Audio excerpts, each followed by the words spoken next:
I lost my job, my family abandoned me, but my son gave me the courage to fight until the end. Hi everyone. I don't know how to start, but I need to tell my story. I've been mulling this over in my head for a long time, and I feel like I need to get free. Maybe someone on this forum will understand what I'm going through. My name is Alberto Garcia. I am 34 years old, and I am a lawyer. Well, I was a lawyer because I have been unemployed for over 2 years now. It wasn't always like this. At some point in my life, I thought I had everything under control. I had a promising career, a family I loved despite the difficulties, and everything seemed to be going well. But life, as it usually does, gave me an unexpected turn. When the law firm where I worked closed for financial reasons, my world began to fall apart. At first, I thought it would just be a setback. I'm sure I'll find another job quickly, I told myself, but that wasn't the case. Months went by, then a year, and job offers didn't come in. The competition was brutal, and my experience at a small firm wasn't exactly the kind of experience that the big firms were looking for. I had no savings, and although I tried to start out as a freelancer, the truth is that it is not easy to compete in a saturated market. So I was forced to do whatever was necessary to ensure a decent life for my son, Tomas. Tomas is 9 years old, and he is the reason why I continue to fight every day. He does not know how difficult everything has been, but I do. He deserves more than this, more than living with a father who no longer has a steady job, more than living with a man who, at times, does not know how to support his family. The first thing I started doing was odd jobs: plumbing repairs, landscaping, painting houses, you name it. I went from being a lawyer to doing all kinds of jobs to get some money. And every time I finished one, I felt like I had lost more of myself. But what else could I do? My son couldn't go without what he needed, and my wife, Camila, didn't make it easy for me. Sometimes when I came home after a long, tiring day and told her what I had done, she would look at me with that look on her face, that look of disdain, as if she were disappointed. She would say things like, "Why don't you look for something serious? Why don't you find a real job? A real job?" I was doing everything I could so that her son wouldn't have to worry about the future, and yet she treated me like I was a failure. "Alberto, how long are you going to continue with this? You are losing your dignity. I did not sign for this. My family tells me that it is affecting me, that if you do not get something better, I don't know if this will continue like this." I was silent, not knowing what to say. How do you explain to someone you still love that no matter how hard you try, things don't always turn out the way you expected? How do you tell your wife that it's not that she doesn't want a real job, but that opportunities just don't come along? Every time I came home, my mother looked at me reproachfully. She would say things like, "You should have prepared yourself better. Now what, are you going to stay working as a laborer?" And the worst thing of all was that I understood her frustration. I knew that she had seen me grow, that she had trusted me, but what they didn't understand was that I was doing it all for my son. The only person who never judged me was Tomas. He would always tell me, "Dad, no matter what you do, I know you're doing it for me, and I love you just the same." Those words are the only thing that kept me going, because my son, at just 9 years old, already understood something that many adults didn't understand. I wasn't doing this for myself, I was doing it for him. I was doing it so he could have a better life, so he wouldn't have to go through the same struggles I did. But the pressure kept mounting. One day, after a particularly bad fight with Camila, I sat on the couch, staring at the walls of our small apartment. I didn't feel like a family man. I felt like a shadow of my former self. Where was my pride? Where was that lawyer who once thought he could change the world? The anguish began to consume me. The idea that everything I did wasn't enough trapped me. And worse, I felt completely alone. But in that moment, as my son came up to me and hugged me, I understood something I had never fully understood until then. He trusted me, even when I didn't. And that was all I needed to keep going. The days continued to pass, and the situation did not improve. My family's criticism intensified. My mother called me daily, asking if I had found anything serious, and every time I said no, I could hear the disappointment in her voice. My father, who had always been the man who taught me to fight, looked at me as if I had failed. "I don't know what's going on with you, Alberto. You're letting life get the better of you. If you keep going like this, you're going to be nothing more than a shadow." Those words were pounding in my head day and night. How could I explain to her that I wasn't going to give up? That it wasn't easy when the doors were closed and the windows were sealed. But the worst wasn't coming from them, it was coming from Camila. The arguments between us increased. Every time I tried to talk about what I felt, she responded with more reproaches, more frustration. "Why don't you do something with your life, Alberto? Enough of the excuses. I want a future for Tomas. What are you going to do if you don't get a job? How will he live when he grows up?" I knew it. I knew he wasn't just telling me for me, but for our son's future as well. But how could I explain to him that I was doing what I could, even if it wasn't ideal? I was so caught up in my own fears that I could barely see what was around me. One day, day, after a particularly bitter fight, Camila packed some things and left. "I can't go on like this, Alberto. This is no longer life for me or for Tomas," she said in a broken voice as she grabbed her suitcase. "I'm telling you this because I love you, but I've lost you, and I'm losing myself in this chaos." I was paralyzed. I couldn't move, I couldn't say anything. It was as if everything I had been doing during that time, all those efforts, had been in vain. When I heard the door close behind her, an icy cold gripped my chest. Tomas didn't understand it right away, but when he did, his eyes filled with tears. "Dad, why did Mom leave?" he asked as he hugged me, trembling. "Is it my fault?" "No, son, it's never your fault," I replied, trying to calm myself, but the words felt empty. "Your mom is tired, but everything is going to be okay. I'm here, and I'll always be here." At that moment, I knew I had to be stronger than ever. Even though my world was falling apart, I couldn't let Tomas feel like he was the cause of it all. I needed to be a father to him, the kind of father he always imagined he would have. But things didn't improve. Work continued to be scarce, and debts began to pile up. Sometimes, I would wake up in the middle of the night with anxiety, feeling like the weight of the world was on my shoulders. How could I explain to my son that I couldn't promise him the future he deserved? One afternoon, as we were walking through the park, Tomas looked at me with that purity in his eyes and said, "Dad, I know you're doing everything you can. You don't have to worry about me. I just want you to be happy. That's all I want." Who in their right mind could be so brave at that age? How could my son, despite everything, still see the best in me when I could no longer see the best in myself? Those words were like a bucket of cold water. I couldn't let him down. I couldn't leave him alone. The next day, I decided I had to do something drastic. I couldn't continue being a man who just dragged himself through life, doing whatever it took to survive. So I made a decision. I was going to start over. I got the number of an old college friend who worked at a small law firm, told him my situation, and asked for a chance. I explained that I didn't care what he had to do, that I just needed an open door. My partner told me he would think about it, and days went by without a response. The moments of despair came back to me, but at least I felt like I was fighting for something bigger. However, my family still didn't understand. My mother and father, even more disappointed, told me that it was time for me to make a decision in my life. And Camila, even though she was no longer at home, sent me messages asking me what I was going to do to regain stability for our family. One afternoon, after receiving another text from Camila, I locked myself in the bathroom. I was so exhausted that I couldn't even think straight. Suddenly, I heard the sound of something coming through the window. Tomas had thrown a tennis ball into the bathroom. "Dad, come play with me." I stood there, staring at the ball rolling toward my feet, and I realized something. In the midst of all this chaos, in the midst of the criticism, the failures, the doubts, he still believed in me. And that had to mean something. That afternoon, after the ball was thrown by Tomas, I saw him again in the park. I played with him as if it were the last time I could do so. At that moment, the sadness and pressure that crushed me disappeared for a while, because the only thing that mattered was seeing him smile. That, for an instant, gave me a spark of hope, of life. But that hope was ephemeral. The next few days were a mix of futile efforts and disappointments. Finally, after what seemed like an eternity, I received a text from my college friend. It was an invitation for an interview at the law firm. My heart beat faster, but that excitement was short-lived. I knew the competition would be fierce. Nerves took over. What if I didn't make it? What if I failed again? I prepared myself as best I could, reviewing my resume and trying to appear confident, but I didn't feel that way. As I approached the building, my doubts grew more and more, but what kept me going was Tomas's face. "Dad, I know you're going to make it," he always told me. And although I didn't know if he believed my words, the only thing I knew for sure was that I had to try, even if it was one last time. The interview was difficult, much more so than I expected. They asked me technical questions that I hadn't answered in years, and I felt like a rookie. My answers were clumsy, but I tried to keep my composure. At the end, they told me they would let me know if I had been selected. I left the building with my heart in pieces, but I didn't want Tomas to see it. I didn't want him to notice that this opportunity, as small as it was, had broken me inside. That same night, Camila called me. Her voice sounded tense, almost fearful. "Alberto, we need to talk." My hands were shaking as I answered. "What's wrong?" "It's about Tomas. He's saying that he doesn't want to go to school anymore. And I don't know what to do, Alberto. He's too upset by all this."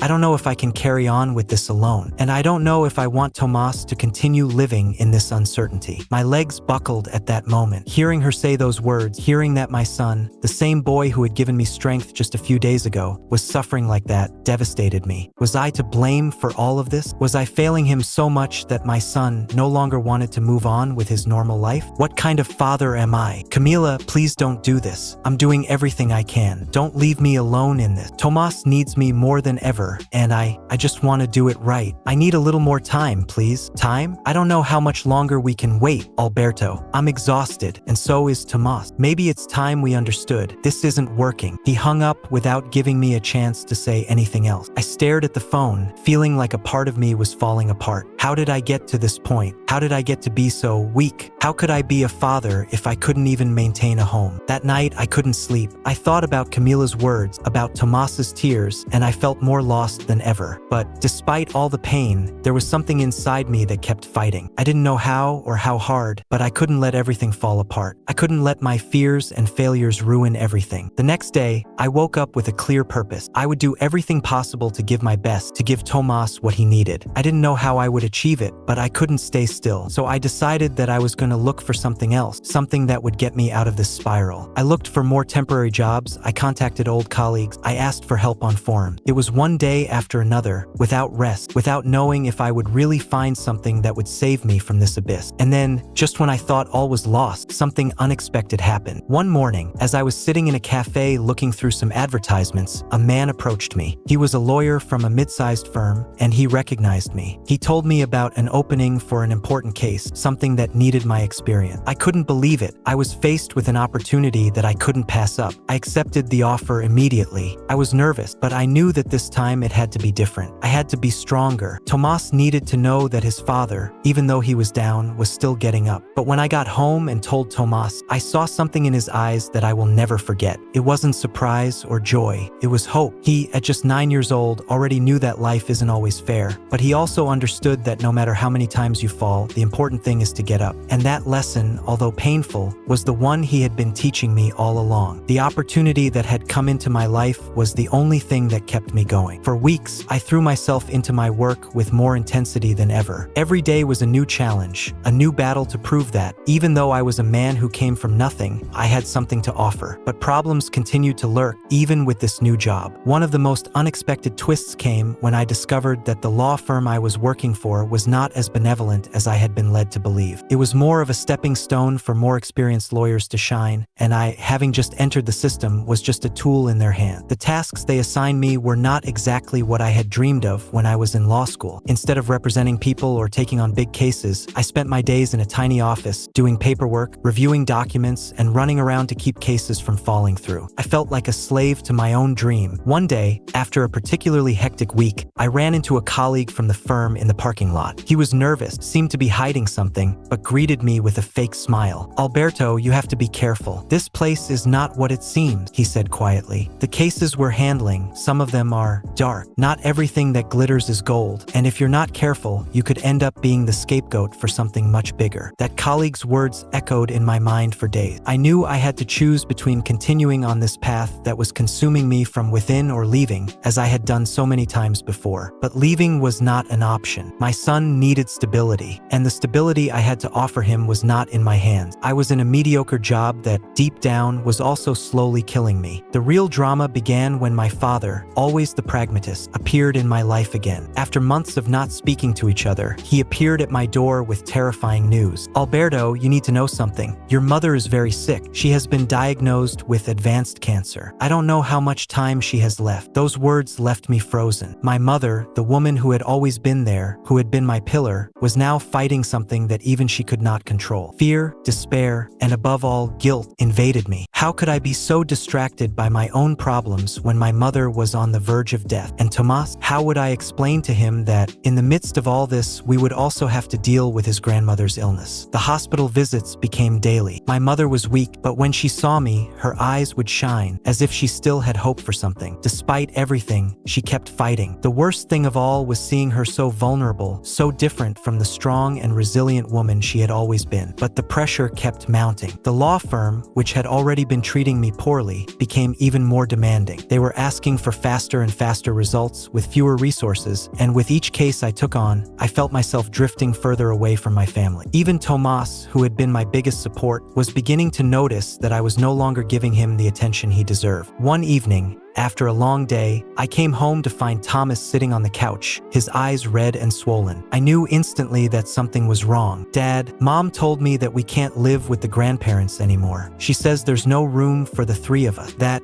I have to go live with her." A cold shock went through my chest. How could it be possible that the mother of my son, who had once left me because of my problems, now wanted to take him away, no matter what I was doing for him? I sat next to Tomas, trying to find the right words. "Listen, son, what's going on between your mom and me has nothing to do with you. You are the most important thing to me, and I'm going to fight to keep you by my side so that you don't lack anything." But as I said those words, I didn't know if I could really promise her something I wasn't sure I could keep. There were too many factors outside of my control, and the uncertainty was eating me alive. Everything I had done, all the fighting I had done, it felt like I was losing the battle. One night, after a long day of work and hospital visits, I received a call from Camila. Her voice was cracked, almost inaudible. "Alberto, I need you to come. Tomas is in really bad shape. I don't know what to do." I stood up immediately, leaving everything behind without a second thought. When I arrived at his house, the scene was worse than I imagined. Tomas was in bed, shaking with fever, with a face so pale that I almost didn't recognize him. "What happened to him?" I asked, desperate. "He's been sick since this morning. I don't know what to do. I can't calm him down," Camila replied, sobbing. That's when I knew the stress, uncertainty, and fear of everything that was happening, everything I had been avoiding, had finally taken its toll. My son, the reason I got up every morning, was suffering, and I couldn't do anything to stop it. Guilt ate at me inside. Was all this sacrifice, all this pain, for nothing? What was the point of it all if my son was now paying the price for my failure? Thomas, with what little strength he had left, raised his head and looked at me, but he didn't say anything. He just extended his arm towards me. Couldn't let him go. Couldn't lose him. But the decisions I had made, the ones I didn't know how to correct yet, were dragging me towards a precipice from which I didn't know if I could get out. The fear I felt at that moment was like an unbearable weight on my chest. I looked at Tomas, so fragile, so vulnerable, and I realized something I had never seen clearly before. It didn't matter what he had done or what he hadn't done. It didn't matter the low-paying jobs or failed interviews. The only thing that mattered was him, my son. If I went down with him. But if anything could save us, it was the determination of a father willing to do anything for his son. That night, as Tomas slept on my lap, his fever somewhat under control, I stared at the ceiling, thinking about everything that had happened. I remembered the sleepless nights, the doubts, the constant falls. How had I gotten to this point? How could I have gotten lost along the way? But I also remembered what my son had taught me. Without saying a single word, life is not a straight line. Sometimes you have to grope your way, fall, get up again and again. What matters is not what you have done, but what you are willing to do for those you love. The next day, something changed inside me. Tomas needed more than just a father who fought against the world. He needed a father who would teach him how to get up, who would show him how to turn pain into strength. It was time to make a decision that would set the course of our lives. That afternoon, I made a decisive decision. I would leave my job at the law firm. Even though I had no other source of income, I could no longer live that lie, that empty existence. My dreams of becoming a great lawyer were nothing compared to the responsibility of being a good father. And despite everything I had lost, what I still had was Tomas, and I was not going to let any selfish dream take him away from me. I decided to open a small legal consulting business. Nothing big, nothing flashy, but something I could control. Something where my son could see that even though life isn't always perfect, there's always a way to get ahead. It wasn't easy. Weeks went by without a single client coming in. The pressure of debt, worries about the future, all of it was constantly hitting me. But the only thing that kept me going was that little spark of hope I saw in Tomas's eyes. If he believed in me, I could believe too. And then, when all seemed lost, something unexpected happened. A client walked through the door. It was a woman who had heard about me from a friend. Her case wasn't big or important, but to me it was all I needed. With that first case, something changed. My name started getting around, and little by little, the business started to grow. It wasn't a meteoric rise, but it was steady. One day at a time, one effort at a time. Months passed, and my relationship with Tomas began to strengthen even more. We no longer lived in uncertainty, although we still had to fight for every penny. me, but that didn't matter. The important thing was that we were together, that every sacrifice was worth it. My mother, after spending months in treatment, began to improve slowly, but she was improving. It wasn't a miracle, but it was enough to give her some hope. Life, although difficult, was beginning to smile at us. Finally, what I wanted most happened. My son looked me in the eyes with that sincere smile that only a child can have and said, "Dad, I always knew you were going to do it. I always knew you could do it." Those were the most powerful words I've ever heard in my entire life, because at that moment I understood something. It's not about the career you have or the degrees you achieve. It's about being the best parent you can be, giving your best, even when everything tells you you can't. In the end, I realized that true success is not at the top of the mountain, but in how you overcome the falls. Life is not fair, but what really matters is the fight, the determination, and the people you have by your side. And if there is one thing that Tomas taught me, it is that there is always a reason to keep fighting, even when everything seems lost. The unemployed lawyer who had been a shadow of his former self was now a man who had learned what mattered most: the value of family, resilience, and sacrifice. And although the future remained uncertain, something had changed inside me. I was no longer willing to give up.